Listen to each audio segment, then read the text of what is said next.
Man, vampires in anime really have it rough. Cursed to be pretty boys falling for the driest pieces of cardboard parading as a main character, it's a fate far worse than death. I guess there's just something I learned about a vampire taking you in and claiming you as their own for the rest of your life that strikes a chord with some people out there. It's something that could work when done right, but unfortunately, many of them don't tend to do that right. Just like the anime I'll be covering today called Vampire Knight.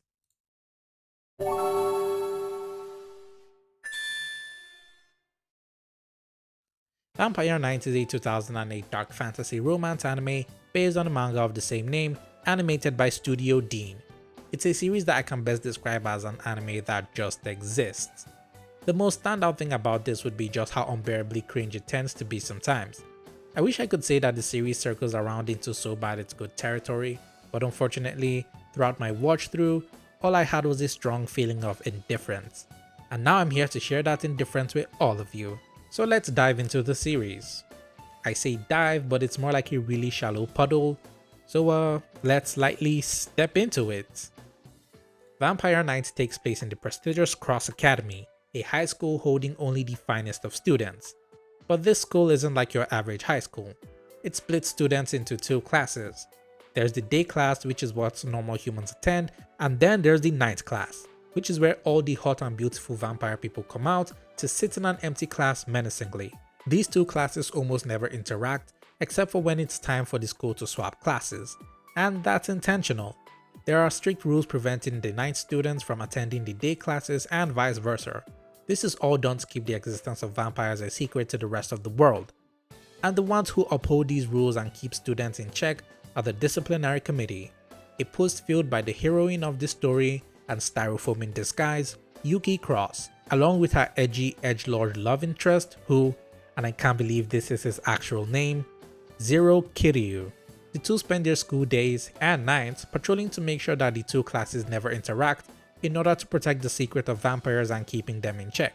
The vampires, who are led by the pureblood vampire and second love interest in this love triangle, Kaname Koran, whose whole personality consists of standing and gazing. While this anime tries to sell you a love triangle, for most of the story, the screen time focuses on Yuki and Zero and their turmoils. Okay, editor bread here, right? I forgot to mention that this love triangle is actually one that is like super incestuous. Like, you have no idea, right? So Kaname and Yuki are actually blood related. And when you throw in the fact that Yuki and like what's his name, Zero, are like adoptive siblings, it really it's really not good, like, at all. Yuki is an amnesiac. She can't remember anything from before she was 5 years old. Her oldest memory is of her walking through snow plains, followed by being attacked by a stray vampire before being saved by Kaname, who then takes her to their now principal and adoptive father, Kyan Cross. She holds this memory to high regard since to her, this was the moment she truly came alive and is deeply grateful to Kaname for saving her life that night. She kind of puts him on a pedestal and fawns over him.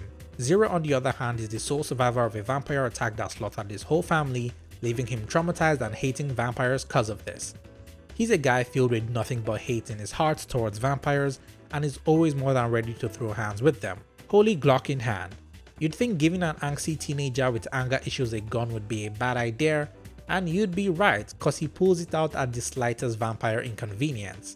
But you see, on top of all this angst and edge, Zero has another secret. He's a vampire. And here I was about to give the anime credit for not making the most obvious vampire design a vampire.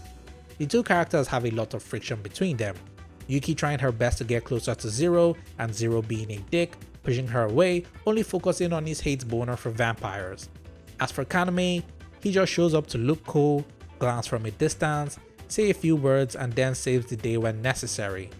If you can't tell, he's my least favorite character. Despite the fact that vampires are the central focus of the series, they barely do anything and just stand around being assholes most of the time. They are a pain to watch, which is a shame cause they waste what I think is a pretty good setup. So the reason the vampires are in school to begin with is cause of this social experiment of sorts carried out by the headmaster and best character in the series, to try and see if humans and vampires can coexist. in an attempt to usher in a new, peaceful era.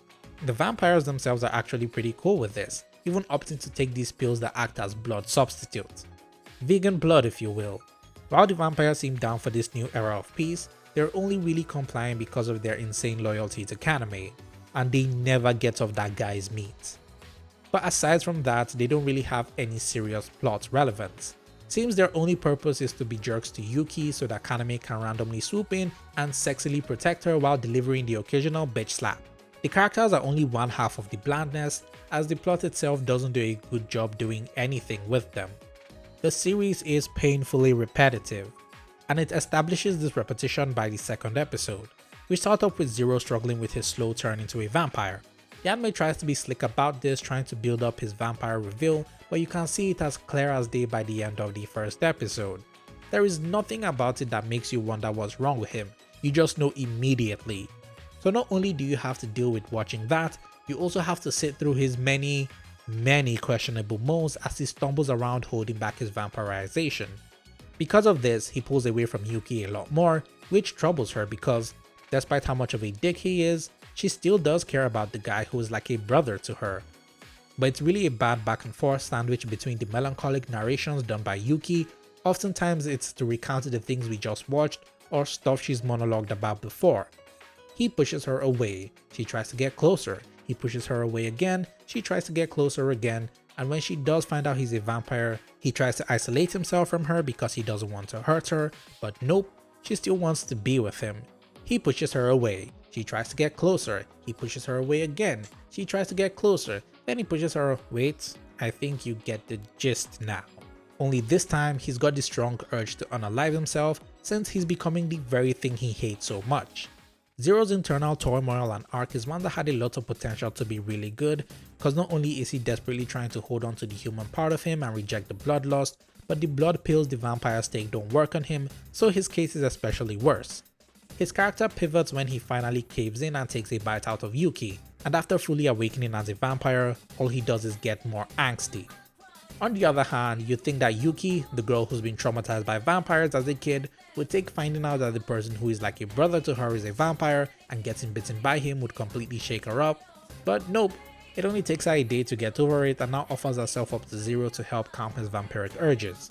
In my opinion, this is such a wasted opportunity.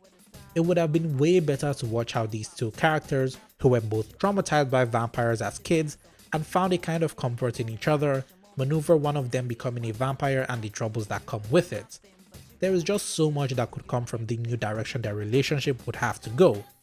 But that never happened. Instead, it just becomes him sensually sucking her blood. Also, I'll never get over how media in general makes the act of sucking blood look way too intimate, when in reality, it probably hurts like crazy. All it takes is biting into an artery to kill a person.